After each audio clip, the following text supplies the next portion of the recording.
வாழ்க்கை ஒரு அழகான போய், அதனாலதான் அது வெறுக்க வைக்குது. மரணம் ஒரு வேதனையான உண்மை, அதனாலதான் அது எல்லோரையுமே நேசிக்குது.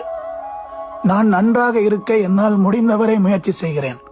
ஆனால் ஒவ்வொரு நாளும் எனக்கு அது மிகவும் கடினமாக உள்ளது. நான் உன்னை நேசிப்பதற்காக என் சுயத்தை தியாகம் செய்தேன். உன்னை நம்புவதற்குத்தான் எனக்கு நாட்கள் எடுத்தது, தேவைப்பட்டது.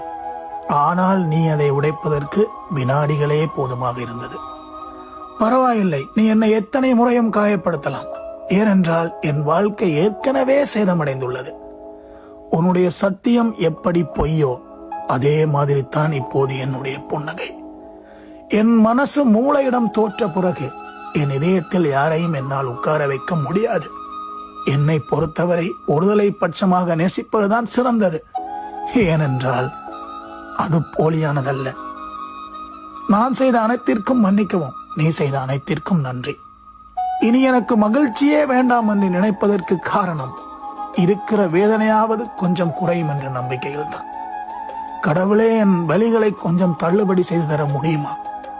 நான் உன் வழக்கமான வாடிக்கையாளர். முன்பை விட மோசமாக என்னை வெறுக்க வைத்ததற்கு வாழ்த்துக்கள். நீ கொடுத்த வலியும் வேதனையும் ஒரு நாள் உன் வீட்டு கதவையும் தட்டும். நீ கதவை திறக்காதவரை அதற்கு பயப்படாதே. என் இறுதிச் சடங்குகள்